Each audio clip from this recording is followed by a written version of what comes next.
So my name is Nick. I am an assistant principal at Springvale Park, a special developmental school in southeast Melbourne. My role has been a lot around AAC and literacy. It's been a big passion of mine for a long time. And I've worked many different roles that have really incorporated coaching and mentoring teachers around the implementation of good AAC practice and literacy practice. And of course, Jane Farrell is also here. So I'll pass to her to introduce herself. Hi, my name's Jane. I'm a speech pathologist and a special educator. I have been working as a speech pathologist for over 35 years, and I very quickly learned that individuals who need AAC really need literacy, because when you can spell, you can say whatever you want to say. And that sparked my passion for literacy. And so I have been working in this area for quite some time now. Great. So our presentation, Phonics Implementation with People Who Need AAC, what does the evidence say? Explores what current best practice looks like for our cohort of people who need phonics instruction. There isn't a large body of research that exists. So Jane and I had to really forage through to find what evidence we could. And we've put it all together to sort of look at what considerations can we look at for the teaching and learning of our kids who need AAC and may also have additional disabilities as well. So I'll hand it over to Jane to start the presentation. Thanks, Nick. Okay. So currently, if you're in an English-speaking country, phonics is dominating discussion of literacy teaching, whether it's a government body or parents or the media, and for all of us, phonics is the area most being discussed. And one of the reasons is because we have learned a lot more about how to teach it, and we do know it's critical in learning to read. So what we want to go through today is, what does the research actually tell us, and what do we know about individuals who need AAC and phonics instruction? So we wanted to start by talking about what the research tells us for neurotypical students, because there is a much broader evidence base with neurotypical students, and we absolutely know some of that applies across to the students we work with. But what we do want to talk about is how it might differ as we go through the presentation as well. So the simple view of reading is currently the most accepted model of how we read in English-speaking countries. Goff and Tunma developed it in an effort to address the reading wars, where some people would say phonics was more important and some people would say language was more important. And the simple view of reading is what most of our states, or all of our states in Australia, have adopted as our model of reading. And it basically says that reading with comprehension is a product of decoding and language comprehension. And Goff and Tunma deliberately phrased it as an equation, because they really wanted to get across that if you only have language comprehension and you don't have decoding skills, your reading comprehension is impacted. So if anything is multiplied by 0, the answer is 0, and that's what we get, basically. So they wanted to really get across that if language comprehension is really poor, then reading comprehension will be really poor, etc. So the simple view of reading, I've said a lot of this already. 2 main areas, language comprehension and decoding. It deliberately represents it as an equation. I'd already said that, because reading comprehension is a product of both. And if one of them is weak, then the product will be weak. So it's really important to keep that in mind, that every time we read, we need skills in both of those areas. Now, decoding is the label they use in the simple view of reading, but many of the other models based on the simple view of reading call it word recognition instead. And they call it word recognition instead because we actually only decode words for a short period of time before they become a recognisable chunk or a sight word, and then we recognise them rather than decoding them. So phonics is the area of literacy instruction that teaches that decoding skill. And as I've already said, it's one of the 2 components of reading if you are using the simple view of reading, and it's critical in early literacy instruction. But we can't say this enough, so is language. They both have to be there for reading with comprehension to be solid. In terms of what type of phonics instruction, so there is quite a bit of information out there about this for neurotypical students. Some authors are very clear that they think that synthetic phonics is the best. Probably the biggest ever review of literacy is quite old now. It's called the National Reading Panel from the US, 2000 or 2001, I think 2000. They basically found that both are as good as the other. And that's what many literacy people say and believe. And there's certainly strong arguments for both. But probably what's new since that National Literacy Panel is an increasing amount of information that synthetic phonics helps kids get the skills they need faster than analytic phonics, and that's a really good reason for preferring it. If kids are going to get the skills faster, then they're reading more faster and they'll get better at reading faster, and so that's why synthetic phonics is preferred by many. We're going to talk about synthetic phonics and analytic phonics because we are going to mention later there's a group of students you might work with where analytic phonics is increasingly being recommended as the preferred option. But synthetic phonics is the one we're going to talk about the most, and it basically teaches children letters and letter sounds, or the sounds for the letters they already know, and then combinations of letters and how the sounds can be blended or synthesized together to produce a complete word, which is where the name synthetic comes from. Analytic phonics is the other approach that's very frequently mentioned. This is where you use words that the student already knows, or you teach them words, and then you analyze those words to teach the literacy learners about the parts of the words. So you might analyse a set of words like big, bat, buy and bun, and the teacher might write them all up on the board, and then they have a discussion about what they have in common. They're all one syllable, they're all three letters, they all start with the same sound. Oh, so what letter makes that sound? Let's have a look at that.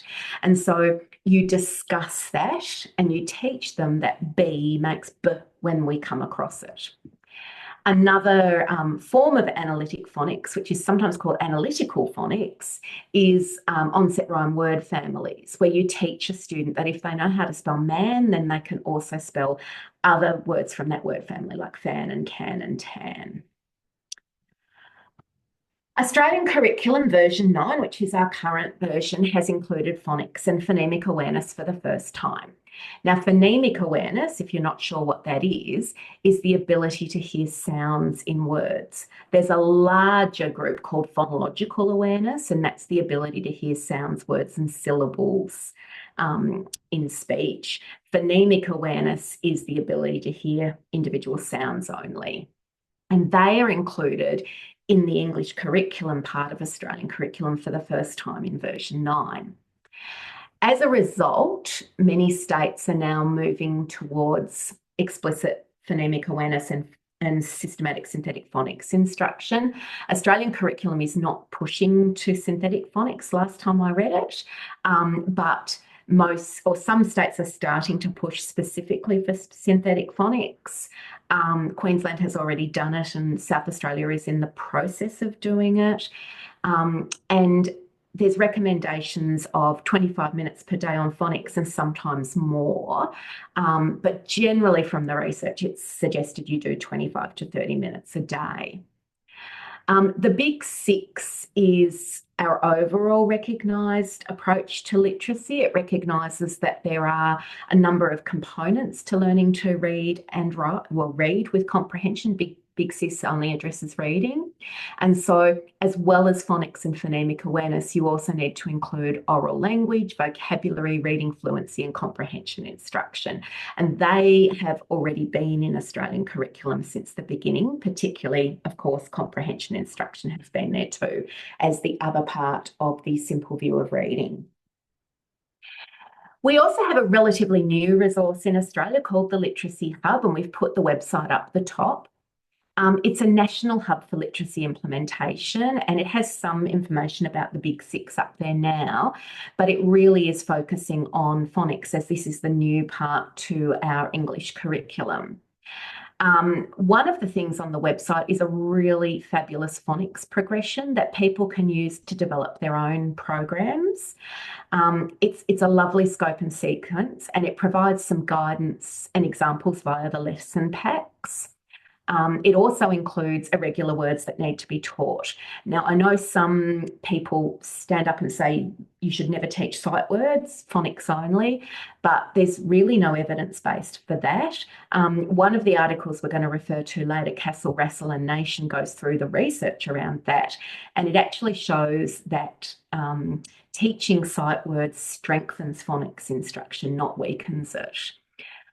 So there are some irregular words in English that cannot be completely sounded out, and we need to teach those to students as whole chunks. To support their phonics progression, they have some lesson packs currently available for phases 1 to 7, which are kind of the foundation level phases. 8 to 24 are coming later in 2025. Both Nick and I really like these. They're a really good example of some lesson packs. We would both use them as an introduction to synthetic phonics. So for some of our students, they're just going to be a nice check and review of things like letter sound correspondence, making sure they know the sounds the letters make, and giving some examples of those sounds in words. So yeah, we really like, I really like, and I think Nick does too, most of what's on the Literacy Hub, and those lesson packs are a great start, but you also need a comprehensive synthetic phonics program on top of that to teach students to segment and blend. Okay, so a couple of other kind of couple of other things we need to talk about to understand phonics. One of them is the alphabetic principle, and it's really what I've just been talking about. So the alphabetic principle is knowing that words are made up of letters and that letters represent the sounds of speech.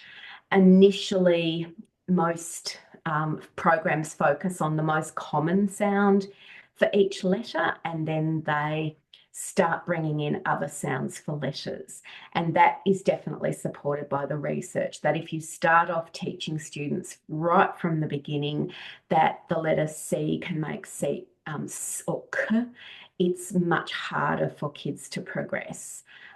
Many, many years ago, I did Spalding training. At that point, Spalding was one of the top synthetic phonics programs, and it was when I was personally starting what I call my literacy journey. So it was kind of the mid-90s, and at that point, Spalding was very highly recognised, but it starts off right at the beginning. You are explicitly teaching kids every sound for every letter and for every group of letters. So the moment you introduce OUGH, you're teaching them that there are 6 different sounds OUGH can make in English, and it's like bang, bang, bang, bang, bang. And what we actually know is it's much harder to start off teaching kids all of those variations. You're better off starting with the sound it most commonly makes, and then gradually introducing the others. And then phonological recoding is knowing how to translate the letters into the sounds they make to read and pronounce the words accurately. So you have to have that understanding that words are made up of letters and that there's a letter sound correspondence, sometimes to more than one sound. And you then need to know how to kind of put that together in your head to read either in your head with your inner voice or out loud to pronounce the words accurately. It's critical, the alphabetic principle. It's really hard to learn to read if you can't do those things. I did used to work with an OT who was famous for coming into school, work one day and saying to everybody, I read all 7 Harry Potter books, and it wasn't until I saw the first movie last night, so she insisted on reading all the books before she saw movie 1. I learned her name is Hermione, not Hermie 1. Now, in that incident, it didn't matter that she mispronounced it because she understood the concept of what Hermione was. It was a girl's name. It didn't matter that in her head she was saying Hermie 1.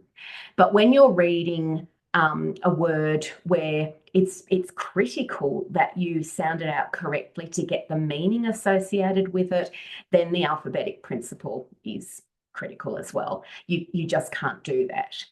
So in typical reading development, kids learn to use that fluently and automatically. We do it without even thinking about it. And then we focus our attention on understanding the meaning of the text, which is the purpose of reading. You read with comprehension. One of the things the research with neurotypical kids tell us is that there are two foundational skills that students need before they commence phonics instruction. So students need to know letter name knowledge. I was at a school a couple of weeks ago chatting with a teacher, and she's only been teaching letter sounds to a bunch of 5-year-olds who've come to school. Most of them don't know any letters of the alphabet. The research is very clear that kids need to know letter names. They actually promote learning of the sounds. And there are many situations in our world where if you only know a letter by a sound, it's very hard to communicate with others about literacy and letters. If someone asks me to spell my name out and I said it's no, what am I going? That's not really going to help them. And then what am I going to say? And there's a silent E at the end. I would just say it's Jane. So there are many times you need to know the letter names as a functional thing, but it's also been shown repeatedly that letter name knowledge helps you to learn letter sounds because many names make the sound. So if you think of B, the letter name makes the sound at the very beginning of the letter name. Anyone who's interested, I've got a slide ready to go on all of that, but basically they need to know their alphabet before we start teaching phonics. What the research specifically says is they need to know the letters being used in the lesson. So if you were starting with phase 1 of the Literacy Hub Phonics program, you'd want your students to know SAT-PIN before you taught those lessons. But I would generally be aiming for 80+% of the alphabet before I started with synthetic phonics, or otherwise you're going to have to stop, go back, teach them alphabet, go ahead and teach phonics, and you're kind of aiming at skills at multiple levels. And then the other skill they need is to be able to hear sounds within words, but specifically the initial sound. If they can't hear the initial sound, then they're not going to progress with phonics. So without those skills, when they did research, they found kids were able to learn the task, but they weren't able to generalize it to other words. And so they kind of learned the set of words in the lesson, and then there was no generalization. But as soon as they knew those two things, then they were able to generalize those skills to new words.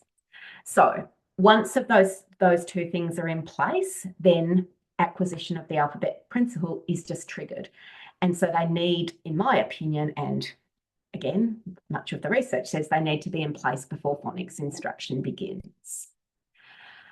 I know we have at least one person from the UK here. Hi, Sian. We may have more.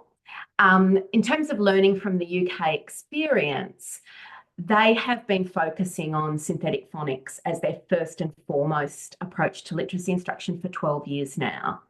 There have been multiple large reviews of the literacy evidence base done in English-speaking countries, and all of them except one have come back to say there are multiple skills kids need to learn and that there is no one skill that's first and foremost. The only report that came back and said phonics is first and foremost is the Rose report from the UK, and so that's what they've been focusing on in their education system. At this point, 12 years in, there's no evidence it's made a significant difference to reading with comprehension for literacy learners.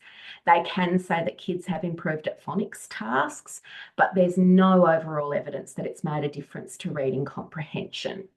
There've been a couple of independent kind of reviews of the progress done in recent times. Wise and Bradbury is the most recent. We've put the link to this in the references, and you can click on that link and read the article. It's available to read for free online. And basically they feel that there's just not enough evidence that phonics first approach is evidence-based. They've recommended a reading reconciliation and basically going back to comprehensive or balanced literacy. And then Castle, Russell and Nation, which is probably one of my favourite ever articles written about literacy teaching. Fabulous article, easy to get online as well because it's free to download. They feel that, again, there needs to be a big review of what's happening in the UK, and that there needs to be much more inclusion of how language and writing works in their literacy instruction. Okay, so that's kind of a review of what's happening with neurotypical students. We'll go on and talk about people who need AAC. In terms of people who need AAC, we have more research about phonemic awareness than phonics.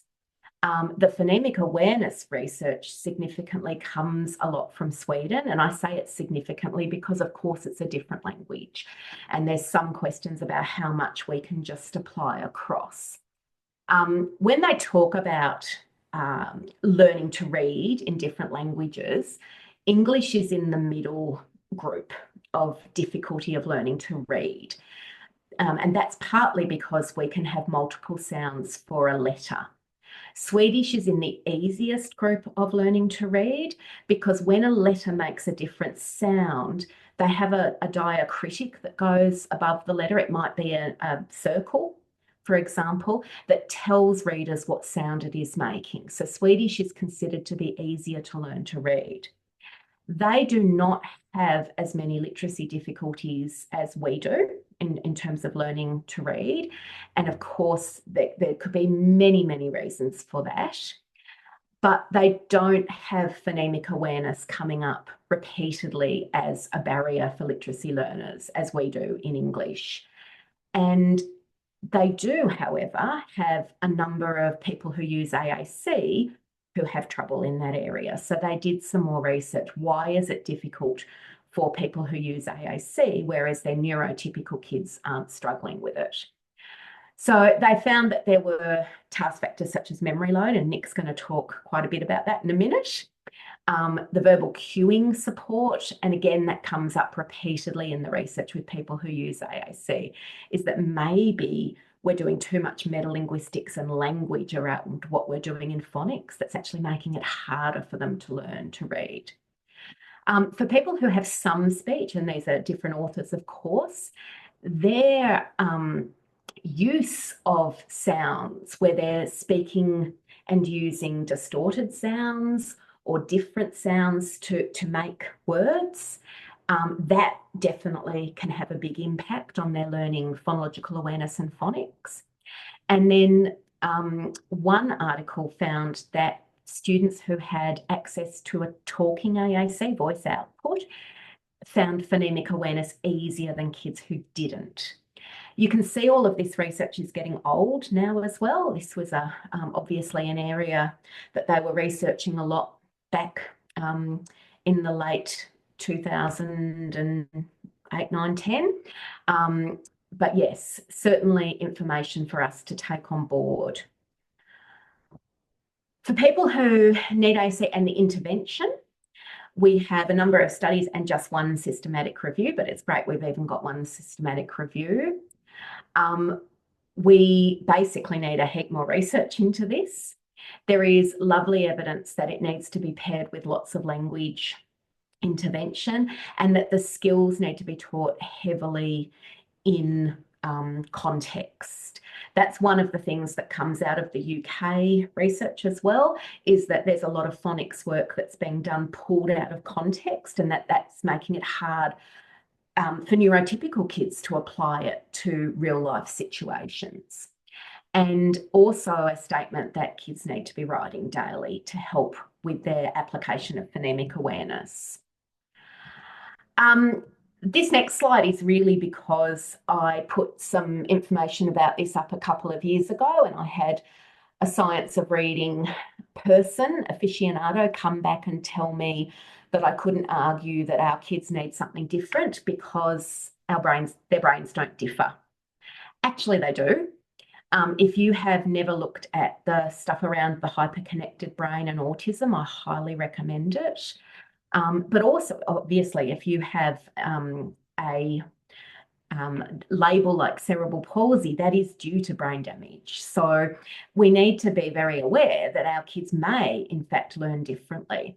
But the other thing we need to be very aware of is a lot of our students have fewer experiences with oral language and vocabulary, etc., which can really impact how they learn. And Nick will talk more about some other factors around that. But the other thing for me is if you're using AAC and you're generating words, your life experience with sounds is very, very different to a talking individual. So if you're a toddler and you're learning to say elephant, you probably go through a stage where you call it something like effant, and then you learn there's an extra syllable in there. If you're an AAC user, it is no more or less effortful to say elephant versus dog.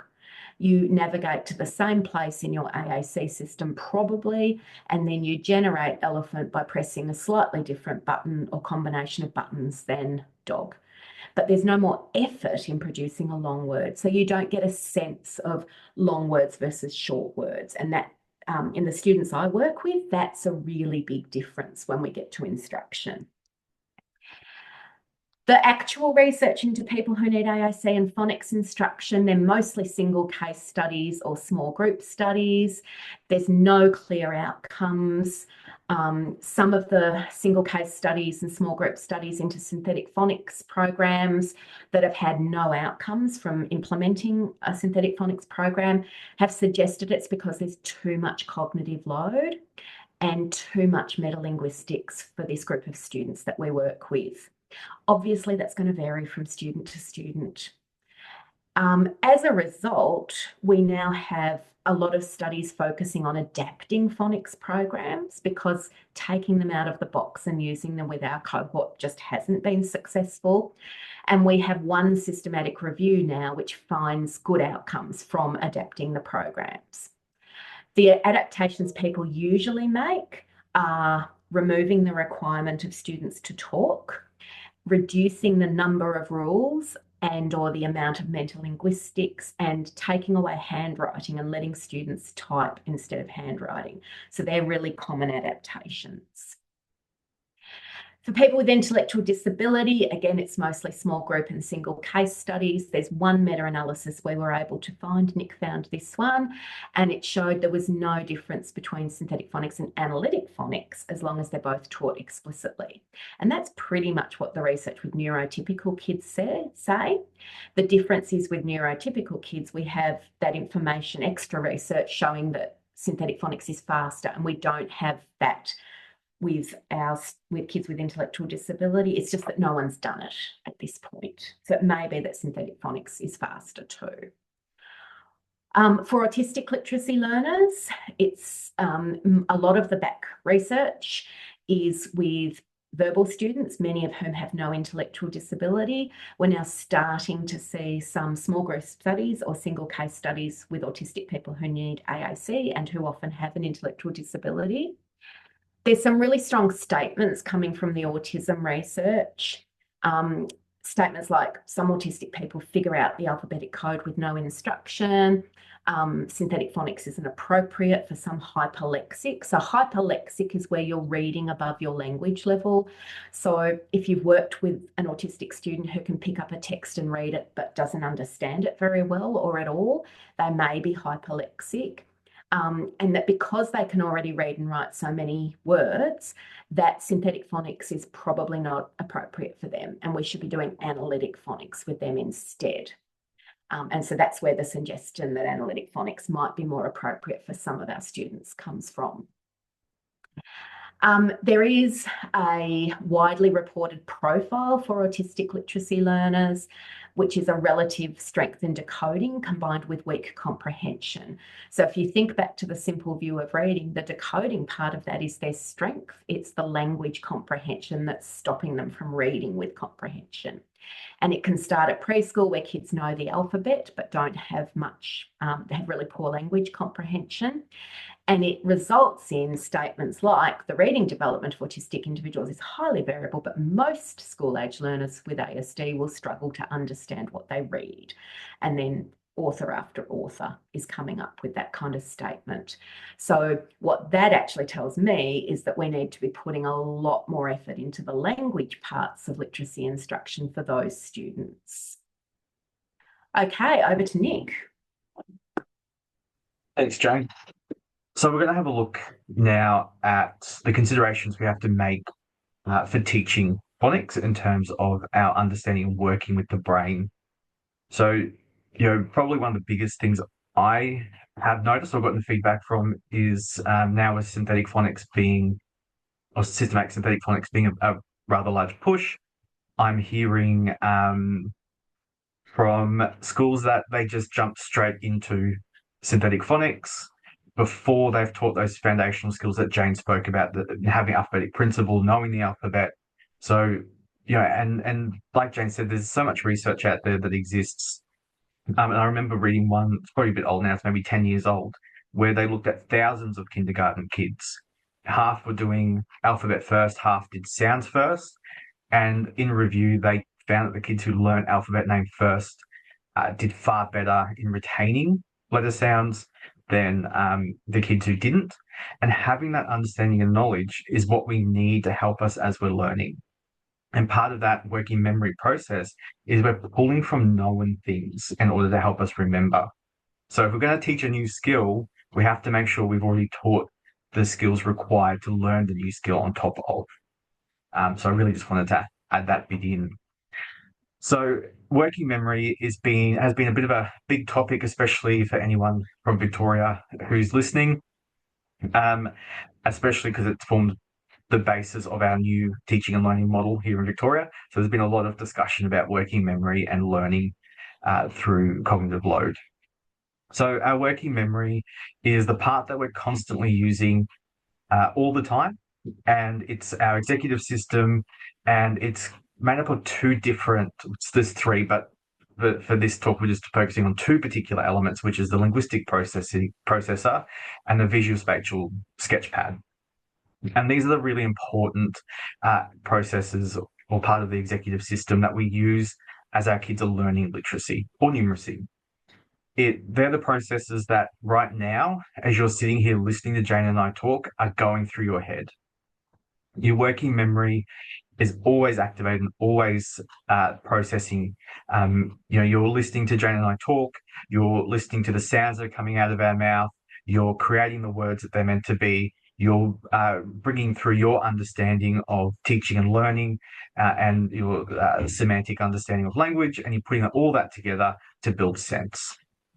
So we know from research that if we consider the working memory process of our kids and the impact of the linguistic process and the visual spatial information that we're providing, we will see better literacy outcomes for our kids.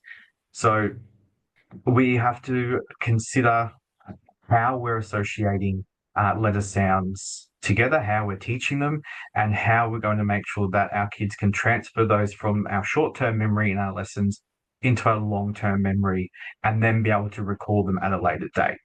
So making sure that we're doing that check-in, we're doing that revision, and the resources that Jane mentioned earlier through the Literacy Hub do provide some really great resources for that checking of understanding and that recall of letter sounds.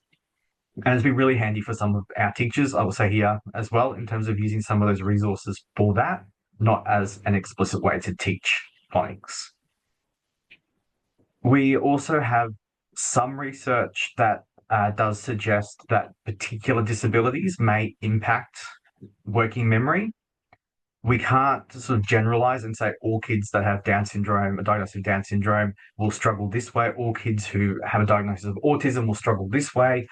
But we do know that sometimes a particular disability may impact the linguistic processor of a student more so than, say, the visual spatial sketchpad. So then the impact is going to be, say, around their audio understanding, so being able to listen and interpret what's being said. So it does have a significant impact on the teaching and learning of our kids. And so we really have to consider, what are we doing during lessons that's supporting our kids' working memory to learn and transfer their knowledge from the current lesson into future lessons and to store it in that long-term memory. So I think it's on the next slide, Jane.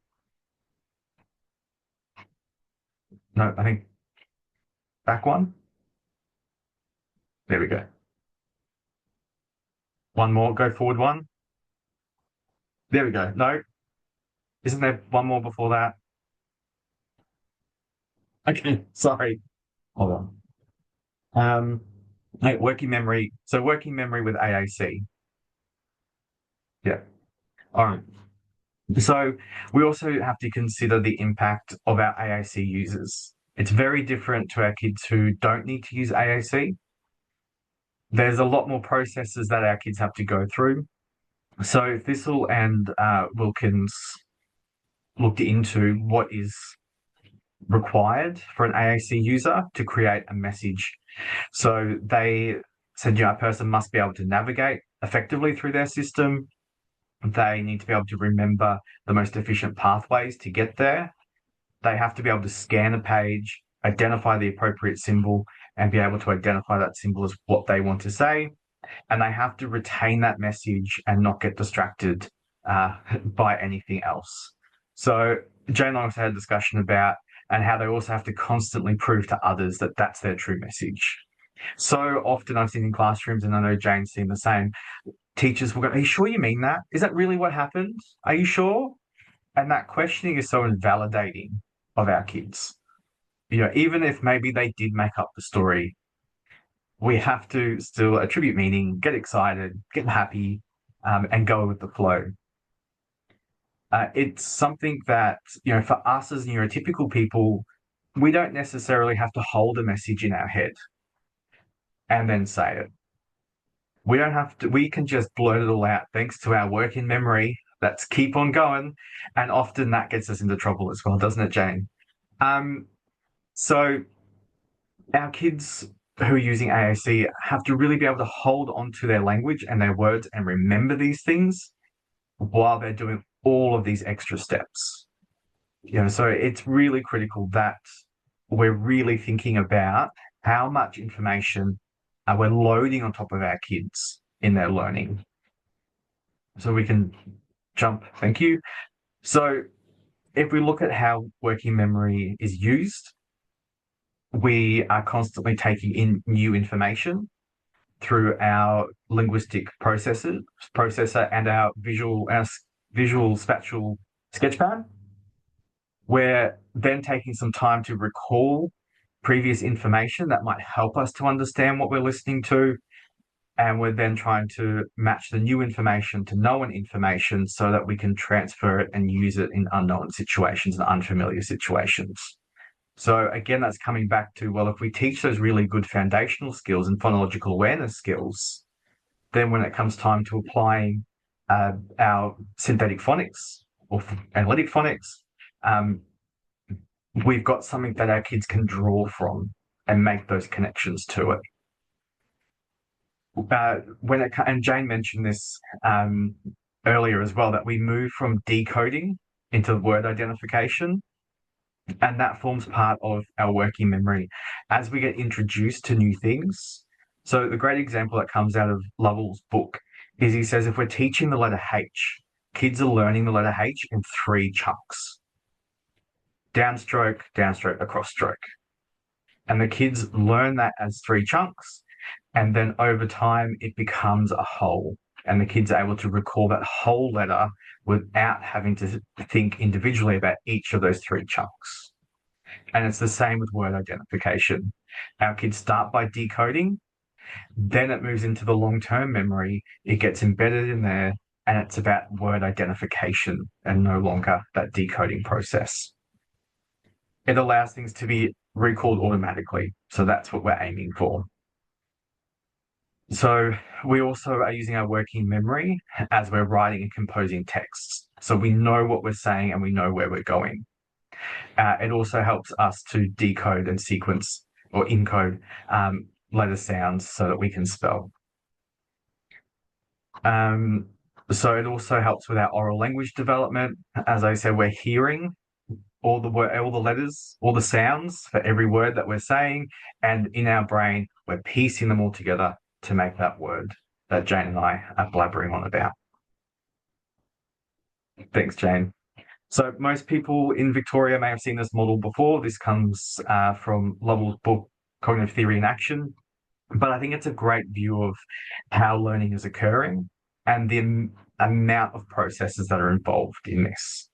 So we've got to make sure that the kids we're working with are regulated so that their attention can be focused on an external component that we want them to learn. So they have to be regulated within themselves and within their environment to be able to look and pay attention to something that we really want them to focus on.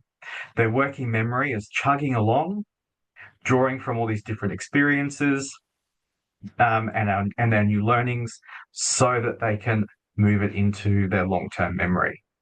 So we're going to have a look, and I know we're running out of time, Jane, because once again, someone went over time. So our next slide is going to have a look a bit more at that working memory component in terms of the amount of information we're feeding into it. So cognitive load theory looks at the limitations to how we teach and learn and transfer things from short-term to long-term memory. So far research has suggested that our long-term memory is indefinite, that there is no way of filling it up at this point. But what we do have is our working memory, and our cognitive load theory sits within that. That forms this bottleneck for the information to get through to the long-term memory. So we have to make sure that the amount of information that we're providing for our kids isn't an overwhelming amount that's causing them to no longer be able to learn.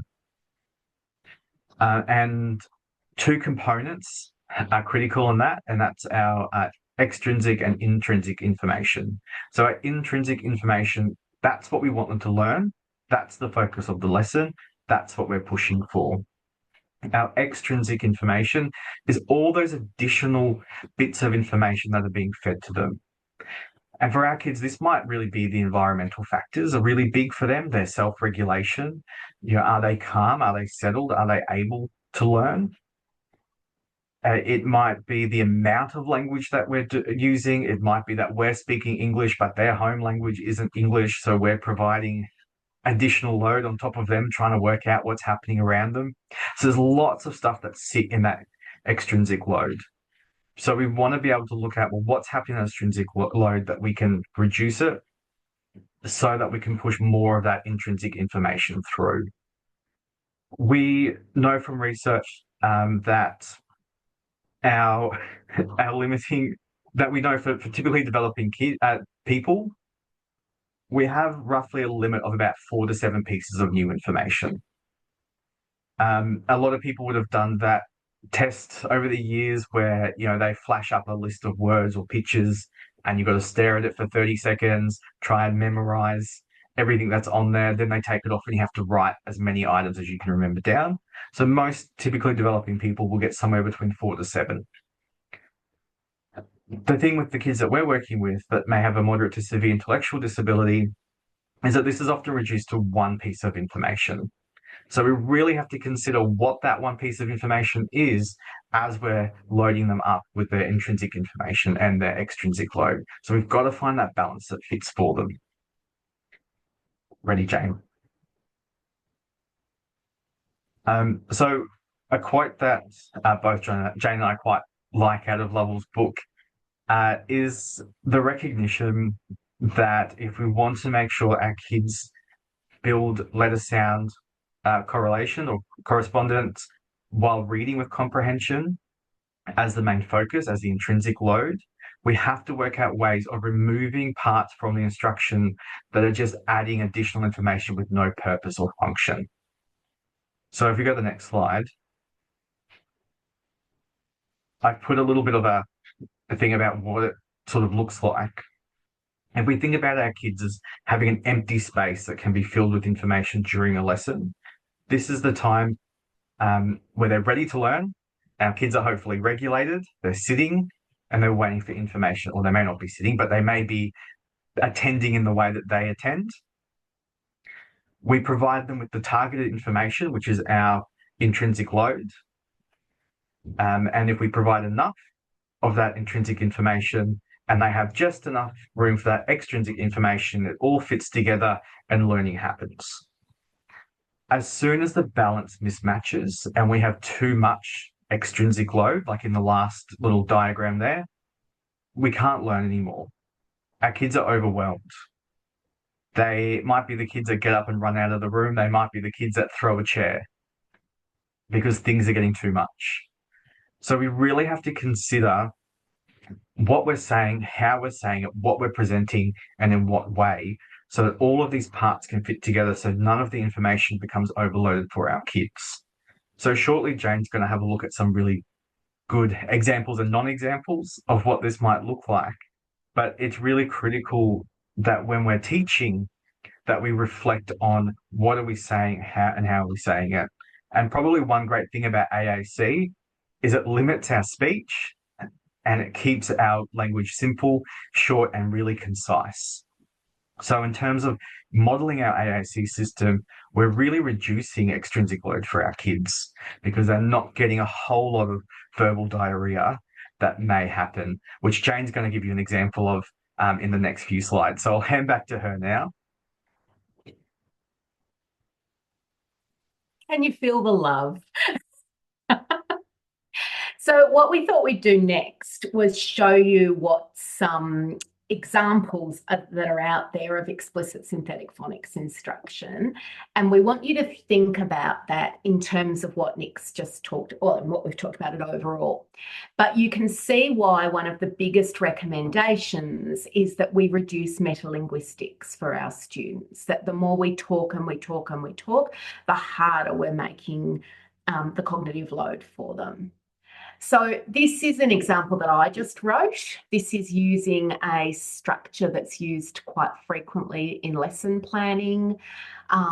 So I might say to the students, we had a look yesterday at a new digraph. The digraph was A. A represents the phoneme A in the middle of a word, and our keyword is rain. And then the teacher writes the word rain on the board. I guess the thing to consider is, are there words there that you don't really need? Do you need to use the word digraph? Is that something the kids really need to know and understand in order to learn to read? That really resonates with me because I don't think I learned what a digraph was till I was at university, and I was definitely a fluent reader well before I was at university. So it's constantly thinking about some of that. Some of the structures that we might use. So then it suggests that the teacher has boxes and moves a counter into a box for each sound and asks that the students say the sound as she does it. If I was writing this for the kids I work with, I would definitely edit that script to say you can say it in your head using your inner voice, etc. I think finger stretching and counters are not too overloading for students. I think when we get to some of the programs that are out there, and I'll refer to Spalding since virtually no one uses it anymore, but if this was being written in Spalding next to the AI digraph, you would have to write which sound of AI that is, because you would have been taught that AI makes multiple sounds, and then you would have to write a little number above it and off to the side of what number of AI that is. And just all that extra load that requires for the students is really going to challenge their working memory. This is another example. This South Australian Education Department, I'm not criticising them in any way at all, but this is an exact script from one of their recorded lessons that are made available to families to do at home when they're homeschooling. And so this is just a couple of samples from a lesson. So the teacher starts the lesson, welcomes everyone, and then says, today we're going to remember the definition of a phoneme. So a phoneme is a single word in a sound. Can you say that with me? A phoneme is a single word, a sound in a word. Good job.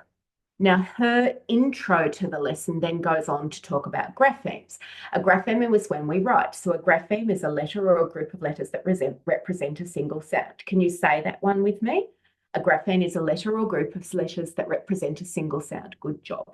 So if we're talking about the students that we work with, she's now just done a couple of minutes or 2 or 3 minutes of introduction that actually has perhaps used up their one available piece of working memory and that isn't really teaching them the task.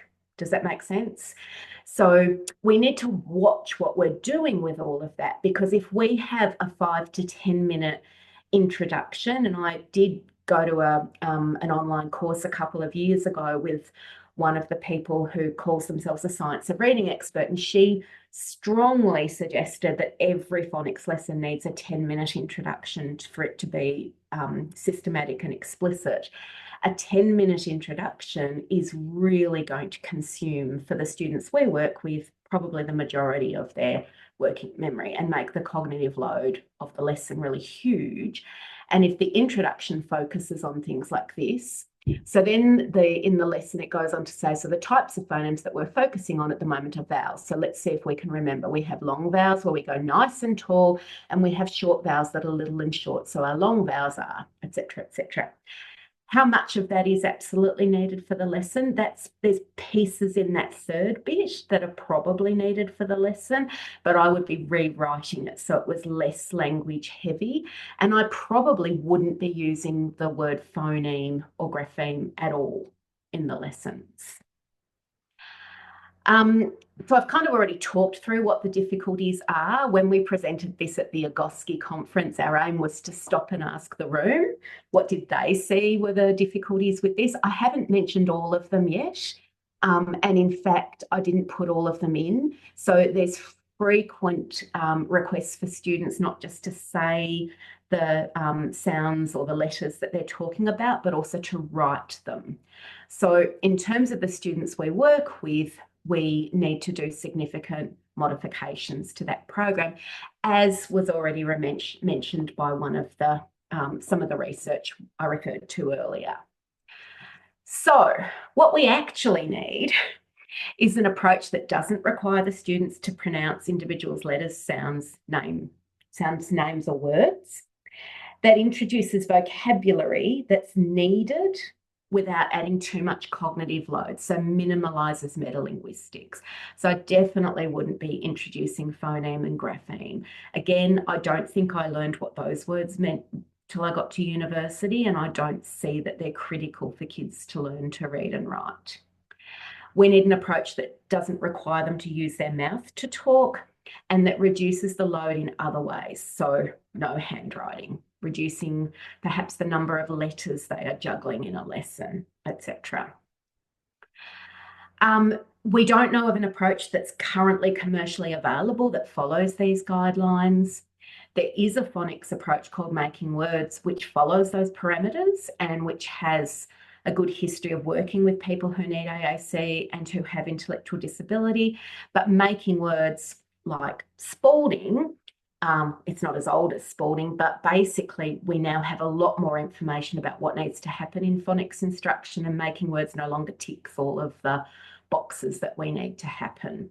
So yeah, that's kind of where we're at.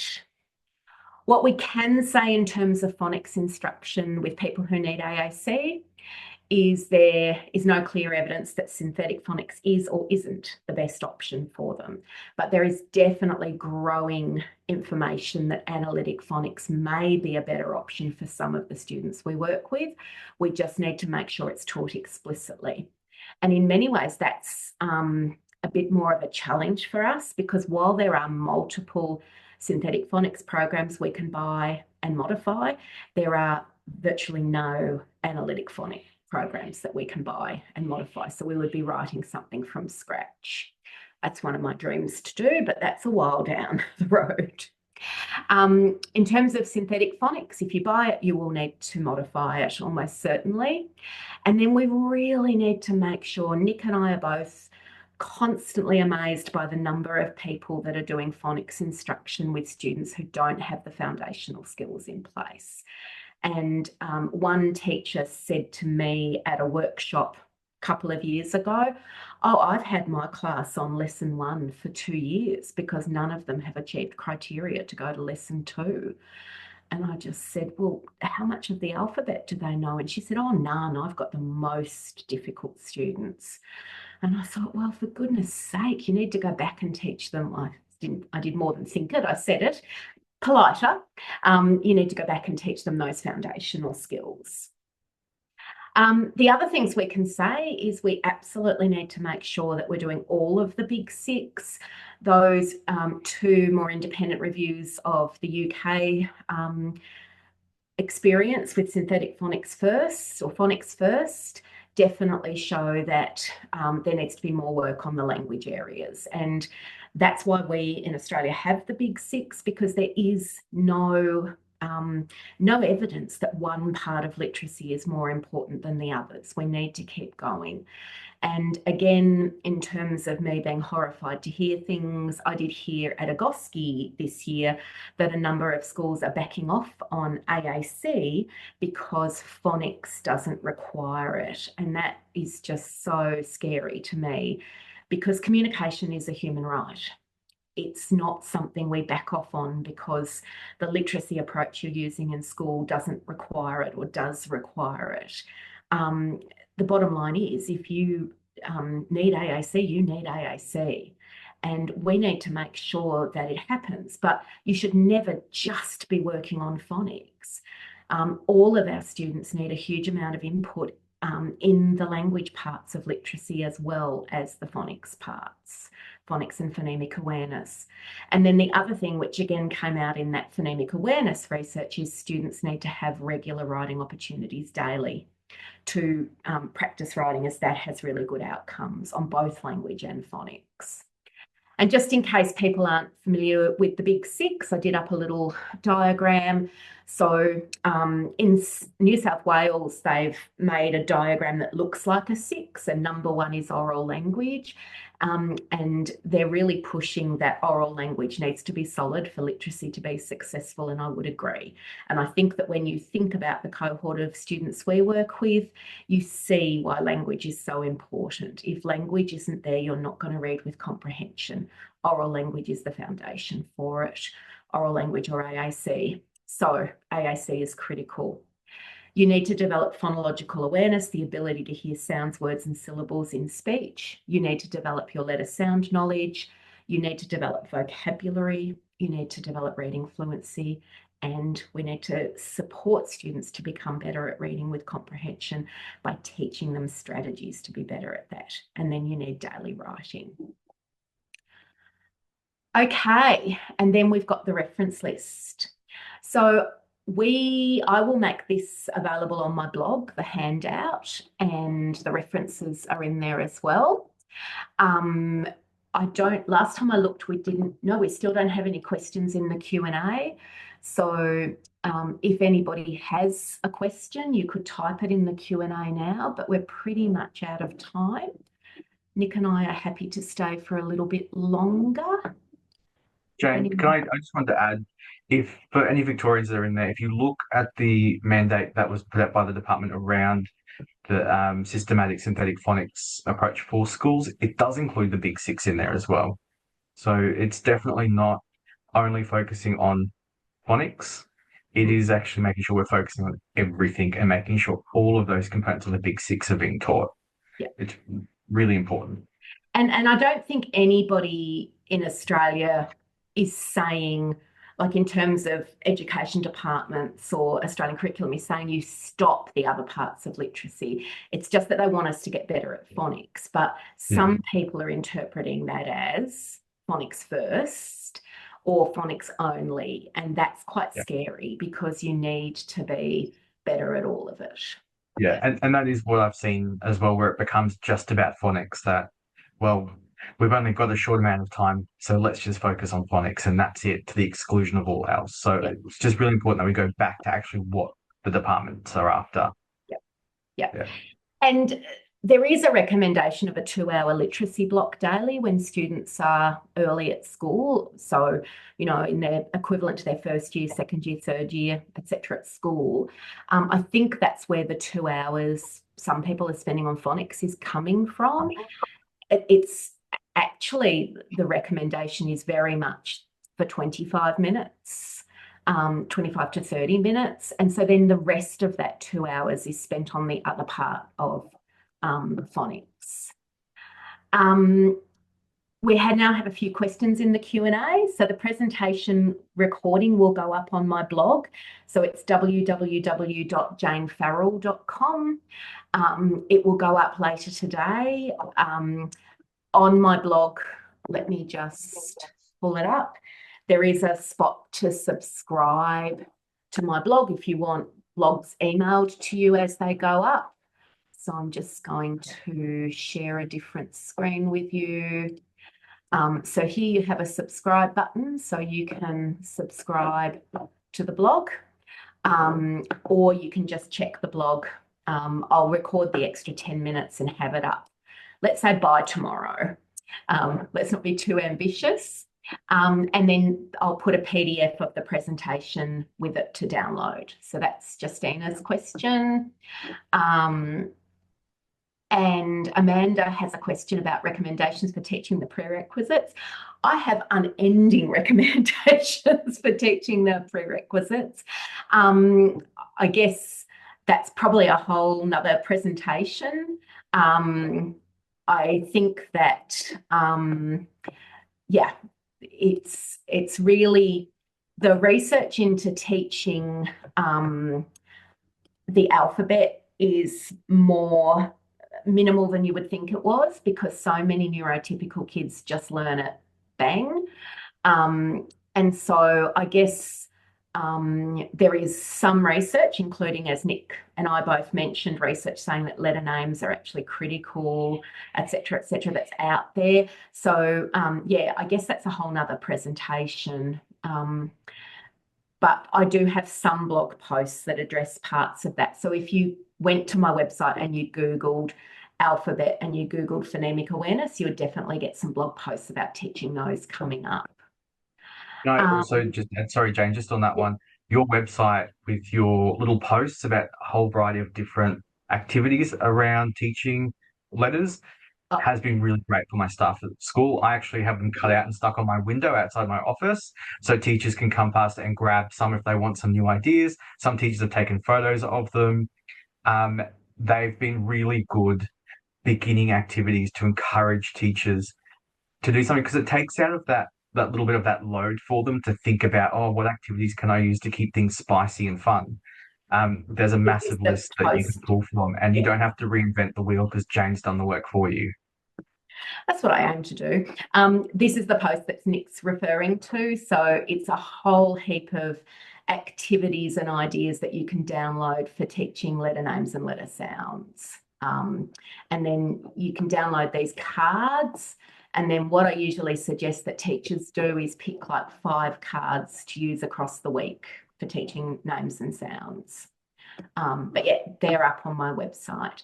We got a nice thank you from Helen. Someone asked if we could put the second last page of references, or the second page of references up. It'll be on the PDF handout, if that's okay. And so, yeah, you'll be able to download the PDF and then have the all the references. Someone asked resources for supporting families of AAC users with reading for pleasure. I would suggest it's going to depend on their literacy level, but Monarch Reader is one of my favourite resources for reading for pleasure. And then, of course, yeah, all of the, it depends on the age of the person. But yeah, all of the books that are already out there. Sally Clendon and I have some Pinterest boards together where we suggest books that are good for teenagers who are beginning readers. So that can be helpful too. But Monarch Reader is just awesome. And then I think the other comments are just saying thank you. So thank you all for coming. Nick, do you want to say anything else? Thank you. No, that's great. The only thing, Jane, I don't know if it still works on Monarch Butterfly because I was trying to search through it yesterday, but David Copenhaver's books are still the biggest hit I've ever had with working with teenagers. Yeah. David Copenhaver uses his pen name as Reed, R-R-A-D-A Book, Booke. If you Yeah. can still look up the authors, I'm not sure, but Yeah. his books, especially if you use the caution books, so they're slightly inappropriate, have been some of the best I've ever used to engage beginner readers who are teenagers and who, I've even then had kids who go on and write their own books based on his books. So really great resource, like Jane said, Monarch Butterfly. Yeah. Lovely. All right. Thank you, everybody. We'll get the video and the PDF of the presentation up by tomorrow. Jane, there's one more question down the Oh, bottom. really? Can you read it out, Nick, please? My current school is one of those schools who is pushing just phonics after having pushed comprehensive literacy for ages. Tips?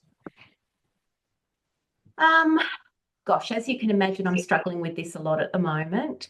I'm just reminding people that our national recommendation and the states are that we should be doing the big six, that the purpose is to improve our phonics instruction, not dump the rest of it. I use the simple view of reading. And I did actually write, speaking of blog posts, I wrote a blog post last year specifically to address this. Literacy instruction. So I wrote a blog, this one, using the simple view of reading for guiding comprehensive literacy instruction with literacy learners with significant, it's a snappy title. I wrote this really long blog post, but I've also just done it as a PDF you can download at the beginning of the blog post. And it literally talks people through. There are two parts to literacy, and it doesn't matter what model you go to. There's language, and you can say this is one of the models that calls it word recognition rather than decoding. There's language and there's word recognition. And for so many of our students, language is, if not just as important as decoding, it can be more important than decoding because that oral language foundation isn't there. A few years ago, I was interviewed by a mum who has a podcast called Loma, Land of Milk and Honey. And her daughter is hyperlexic, so she can read a lot that she doesn't, in fact, she understands very little of what she reads, but she can read a lot. And she talked about her daughter's literacy as being a table that's missing one or two legs. And I think that's a really good description for some of our kids, that this can be fabulous. This word recognition, decoding, phonological awareness, etc., can be fabulous for some of our kids, but it's all this part, the language comprehension, that's really, really difficult for them. And that's where we need to put in a huge amount of work as well. And of course, AAC is critical. For that to happen. You can't develop vocabulary if you don't have access to vocabulary. So yeah, hopefully that's helpful, but that's specifically what this whole blog post was designed for. And then, yeah, you can download the PDF, and that's something you can print and give to people or email to people. But we absolutely know that for everybody, reading is about both language comprehension and decoding, and we have to teach both. And just as a school leader, the other thing that I've done with Jane's article is I've taken it to the leadership team, and we all read it. And depending on what school you're at and where you are in Australia or overseas, if you have time for professional learning where you can bring a team together and read through what's in here and look at how does it apply to my school and in the classrooms, and are we actually following what best practice looks like? Are we following what the suggestions and mandates are from the department? It's sort of another good way and setting it up as like a problem of practice. What's happening in the classrooms? What are we finding the kids are struggling in or lacking in? How can we improve our teaching? Might be another way that you could say, well, hey, phonics has only covered this little part. What about the rest of it? Mm. So just another way in which you could kind of bring it up to your school is through that professional learning team or community process. Nick, yeah. I think it really is, reminding people that there's another part of this whole, of reading that has to be addressed. And then the other thing that does concern me, and it came up at a GOSCE a couple of times, is writing. Writing is actually critical for development of phonics. But some phonics programs are telling people not to let kids write words until they know how to spell them perfectly. actually that experience of having a go at spelling a word before you know it perfectly helps you to learn it. And so there's lots of misinformation out there that, yeah, all we can do is keep, talking and discussing. Yeah. There was one more question which I answered in text. Someone wanted to know the name, David's name on Yes. Monarch. Yep. And I did put it in there in text, but it's Reed, REED space A, capital A dot space book, BOOKE, Yep. as well. So if you do want to look him up.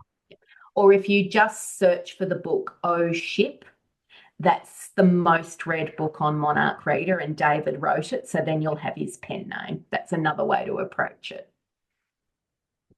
It's the first book at one of the schools I work with, Bilimble, that ever got stolen from the library because the kids do love them. All right, that's all of them. All right. Thanks, everybody. See you around. Thank you.